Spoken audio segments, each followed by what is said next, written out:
Okay, listen to me and listen closely. If this happens again, you're gonna get a mouthful of teeth, you understand? No, I know mouths typically have teeth in them. I'm talking about like loose teeth, like chiclets, No, I'm not gonna give you gum. Just listen, you know what I mean? Bad things are gonna happen if this happens again, okay? Enough. Jeez. What was that about? Who you talking to? It's my niece. She got a satisfactory in math instead of an outstanding. That's unacceptable. She's in the 3rd grade, she's going to be in the 4th grade next year, and then it's college and the real world and on, and it's outrageous. You know it's you're a bit harsh on her, man, A little harsh. I don't know, man. What's going on with the chords there? I'm sick. I'm just filled with rage because of this game I've been playing, and it's outrageous. What get you playing? Gunstringer? No, I've been playing Rage.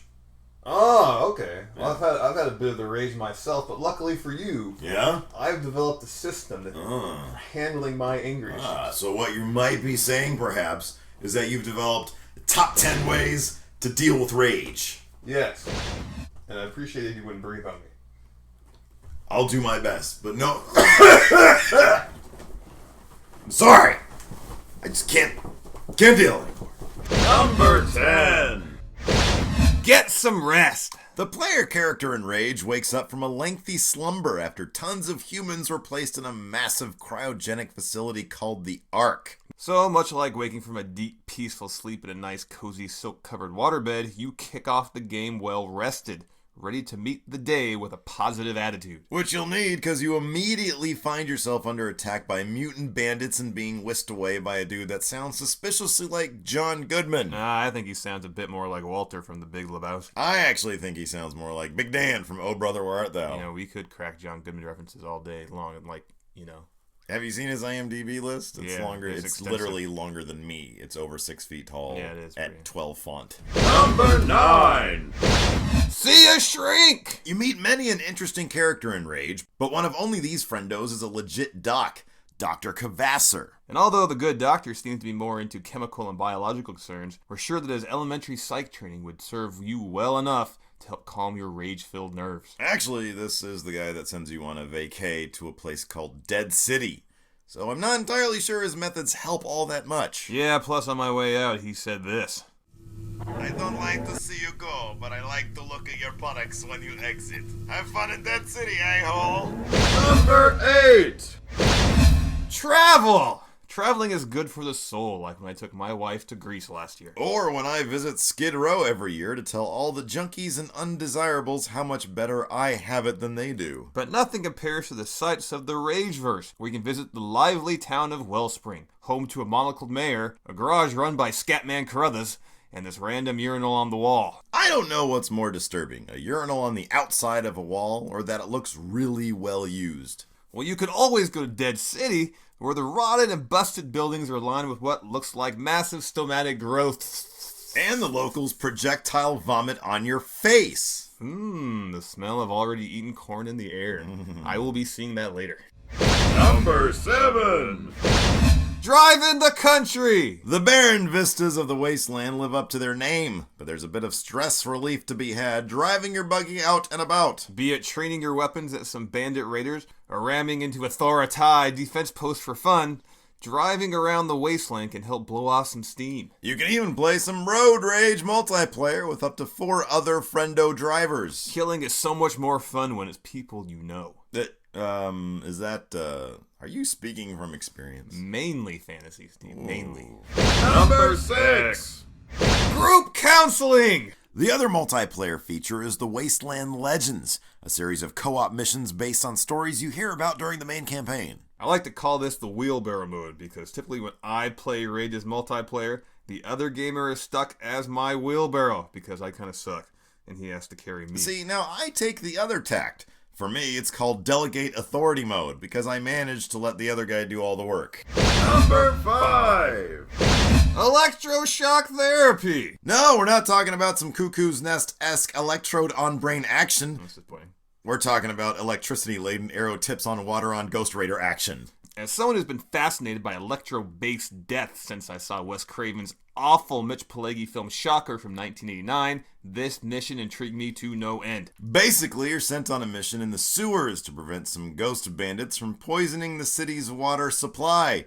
And you're equipped with those electro-tip arrows for your crossbow thing. As our more learned friendos know, water and electricity are a lethal combination. I'm not one of them because I didn't know that. So is tequila, eggnog, and 3 orders of jalapeno poppers in one sitting. Not really lethal, I guess, but intestinally crippling anyway. And yet you wake up to that combo every morning. I don't learn.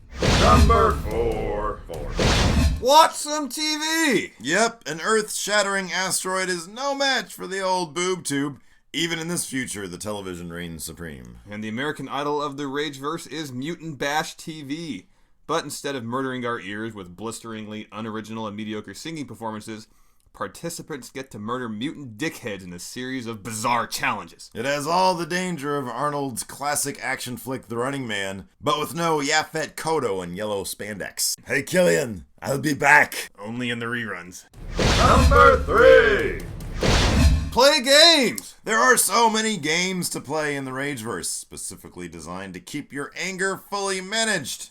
Wellspring alone offers up a few games, from the Wellspring buggy races to Cards in the Second Chance Bar, to Steve's favorite Tombstones, a hollow dice roll game of chance the local hooples play. Why waste your money on ammo when you can piss it away at the Tombstone table, Larson? They're literally playing on the ground, Steve. There is no table. Maybe that's a hint you shouldn't be playing. Nonsense, Larson. I'll bet you 5 bones you're wrong about that. I can see them playing right now, Steve. Roll 'em! Where's the Pharaoh table? Number 2. Fuck authority! There's nothing that empties my rage cup quite like sticking it to the man, Larson. Oh, I agree. And in Rage, there's plenty of whitey to go around, in the form of the Authority. The hush-hush government big brother type is the focal point for the resistance. Their name is whispered about all over town from the day you get there. And although you're warned time and again to look over your shoulder for these Pinkerton assholes, it's not too long before you're springing resistant leaders from Authority prisons and jumping right into the fray of their cause. So you could say you're joining up with the future Tea Party. I prefer to call us Occupy Authority. Current events for the win. Number 1. Blow shit up! There is no better stress relief I can think of than good old-fashioned American destruction. Whoa. Why does it have to be American? Huh? Lots of other countries like to blow shit up too. I'd hazard a guess that those other countries like blowing shit up more than America. Irregardless, Larson, in Rage, you get to do just that. Rage on all sorts of shit. With all the weapons at your disposal, blowing shit up is just like the way of life. There are weapons of all sorts in the game, each with its own advantages and disadvantages. Like, for example, this fucking rocket launcher someone left lying around a dead city, which is perfect for doing stuff like killing this fucking rage-filled giant that happens to pop up. Rocket his head, Larson! Give him a mouthful of teeth! Wait, my mouth already has teeth. And if you want a mouthful of teeth, hit us up on the Facebooks at facebook.com/Steve and Larson. Or if you need some anger management classes, find us on the Twitter at twitter.com/Steve and Larson. Or drop us off some show ideas at Machinima's Facebook page at facebook.com/Machinima, and Rage on the discussions tab labeled 10 for the win show ideas. So do you feel better now that I've exposed you to ways to handle your rage? My rage, just like my cold, is deep, friendo. Not sure anything can quell it. How about these fresh curly fries I brought home with me? Are they medicinal? Yeah, they got weed all up on them. Alright, well that'll calm my rage for sure. Yeah. Let's say it was UFOs. Do you think the government would be able to keep something like that a secret?